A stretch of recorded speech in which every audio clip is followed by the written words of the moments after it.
साथियों, कल रात में 1 बजे प्रयागराज में जो महाकुंभ हो रहा है वहाँ पे जो भयावह दृश्य हुआ, वहाँ जो घटना घटी, वहाँ जो मौतें हुई, उसका जिम्मेदार कौन है कौन नहीं है, ये तो विचार करने की बात है, मंथन करने की बात है।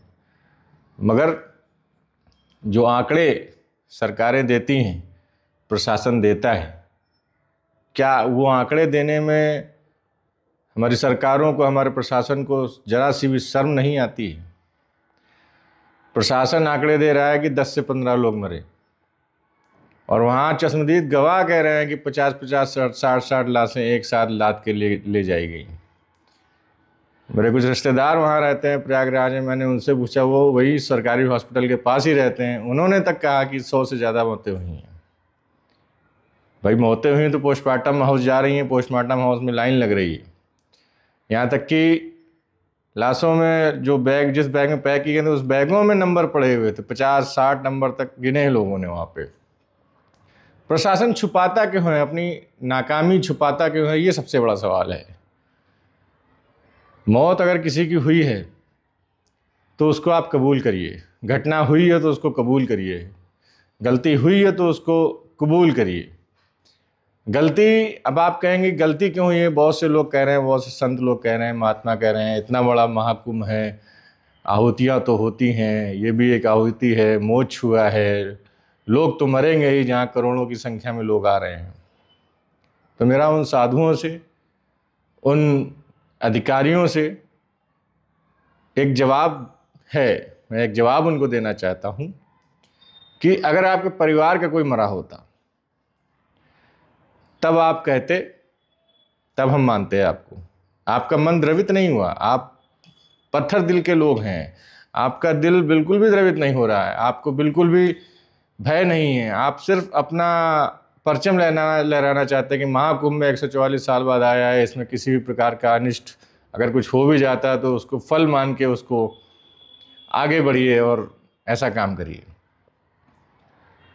आप बिल्कुल ये मानने को तैयार नहीं है कि आपकी व्यवस्थाओं में कोई ना कोई कमी रही है, आप बिल्कुल ये मानने को तैयार नहीं है कि आपकी व्यवस्थाएं फेल हो रही हैं। अब आप लोगों को साफ साफ वीडियो में और शॉर्ट्स वीडियो में, ट्विटर पे, फेसबुक पे और व्हाट्सएप पे वीडियो साफ साफ आ रहे हैं, लोग देख रहे हैं कि किलोमीटरों तक का जाम लगा हुआ है, 10-10 किलोमीटर तक का जाम लगा हुआ है। हजारों करोड़ का बजट प्रयागराज में खर्चा किया गया है महाकुंभ के नाम पर। क्या वो हजारों करोड़ रुपए सुविधा में नहीं लगाए जा सकते थे?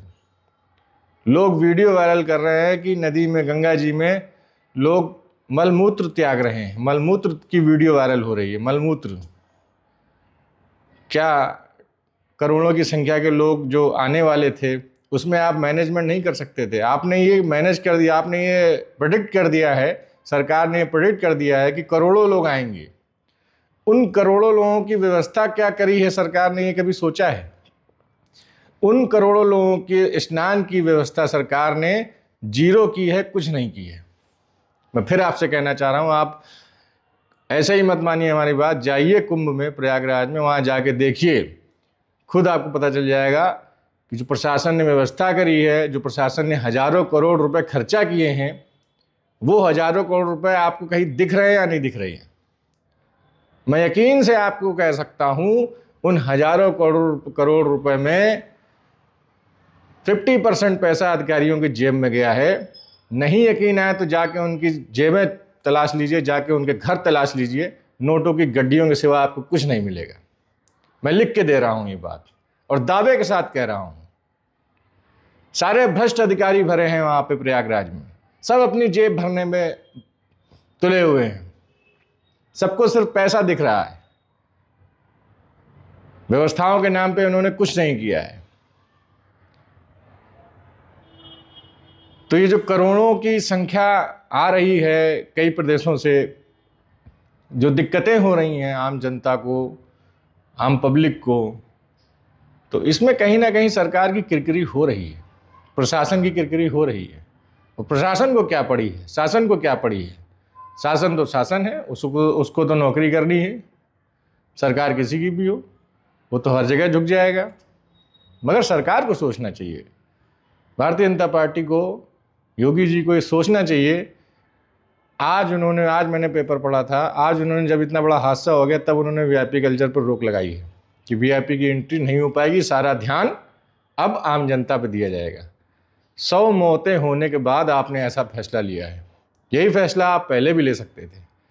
सेफ्टी मेजर के नाम पे प्रयागराज में कुछ भी नहीं किया गया है, जीरो।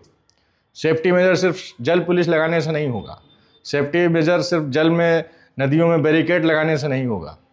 सेफ्टी मेजर ये भी ज़रूरी है कि अगर करोड़ों की संख्या में लोग आ रहे हैं तो अगर उनको 20 किलोमीटर 10 किलोमीटर पैदल भी चलना पड़ रहा है तो पार्किंग की व्यवस्था क्या होनी चाहिए, और रास्ते में खाने पीने की व्यवस्था क्या होनी चाहिए श्रद्धालुओं के लिए, घाट पर रहने की व्यवस्था क्या होनी चाहिए। घाट पर अगर अनियंत्रित भीड़ है तो उसको मैनेज करने के लिए आपका प्रशासन, आपके एम्प्लॉयज़ कहाँ थे। सिर्फ माइक पे और डंडा लेके बैरिकेड पे खड़े होने से, पीपे पुल बंद करने से कुछ नहीं होने वाला है। संगम घाट इतना बड़ा घाट है, किलोमीटरों में फैला हुआ है, आपने सारी व्यवस्था करी है, तो सिर्फ त्रिवेणी घाट पे ही जाने के लिए होड़ सबकी लगी हुई थी। तो उसमें आपको कोई ना कोई फैसला ऐसा लेना चाहिए था कि जितने भी घाट संगम में हैं, सारे घाटों में पब्लिक को डाइवर्ट करना चाहिए था। डाइवर्जन की व्यवस्था बहुत ही आवश्यक थी, जो कि आपने नहीं की। अब आप डाइवर्जन करेंगे 100 लोगों की बलि लेके आपकी बुद्धि खुली है, आपका दिमाग खुला है, ये कोई अच्छी बात नहीं है। इसकी प्लानिंग आपको पहले से करनी चाहिए। उत्तर प्रदेश में बड़े बड़े आईएएस लोग हैं और एक्सपीरियंस्ड आईएएस हैं, पीसीएस हैं, बड़े बड़े अधिकारी हैं। तो आईएएस पीसीएस को हम, पूरी जनता यही समझते हैं कि इनके पास बहुत भर भर के दिमाग है, बहुत ही सिस्टम के लोग हैं, समझे हुए लोग हैं, सुलझे हुए लोग हैं। मगर क्या दिखता है? कुछ नहीं दिखता है। मैं सिर्फ ये कहना चाहता हूँ, अभी कल मैं देख रहा था एबीपी न्यूज़ के एक चैनल ने ट्विटर पे एक पोस्ट किया था और उन्होंने ये कहा था कि प्रयागराज के कुंभ में मौतें कोई नई बात नहीं है। उन्होंने पूरा डाटा उठा के, हिस्ट्री उठा के दिखा दिया और बता दिया कि प्रयागराज में जो भी कुंभ हुए हैं या अर्ध कुंभ हुए हैं, उसमें आज़ादी के बाद से कितनी मौतें हुई हैं। 1956 में जो कुंभ हुआ था उसमें तो उन्होंने यहाँ तक कह दिया कि 200 मौतें हुई वहाँ पे। तो ये कौन सी होड़ चल रही है? मैं उस न्यूज़ चैनल को कहना चाहता हूँ, एबीपी वालों को कहना चाहता हूँ, 1956 में और 2025 में क्या अंतर नहीं है? 1956 में आप कैसी गाड़ी से चलते थे, 1956 में आपके क्या साधन थे, क्या संसाधन थे, और आज आप 2025 में 20वीं सदी में हैं और इसमें आप कितने डेवलप हुए हैं, ये आपने नहीं सोचा। 1956 में कितनी संख्या आई होगी, कितनी जनसंख्या थी, ये आपने नहीं सोचा। आज अपने भारत देश की कितनी जनसंख्या है, 150 करोड़ जनसंख्या है, ये तो आप सोचिए। आपने प्रेडिक्शन ले लिया, सरकार ने प्रेडिक्शन ले लिया कि 40 करोड़ से ज़्यादा लोग आएंगे और आ भी रहे हैं। 10 करोड़ की संख्या एक ही दिन आ गई और एक ही मुहूर्त में सबको ना आना था। कारण, रिजल्ट क्या हुआ? मौत हुई, अफरा तफरी हुई, एक जरा सी चिंगारी और बहुत बड़ी आग। तो एक जरा सी चिंगारी, बहुत बड़ी आग, ये जो कहते हैं ना कि भगदड़ मची, अफवाह का शिकार भारत देश में लोग होते रहे हैं और आगे भी होते रहेंगे। हम लोगों के रग रग में अफवाह भरी हुई है और अफवाह भरने वाले कुर्सी पे बैठे हुए हैं, इसीलिए हम लोगों के रग रग में अफवाह भरी हुई है।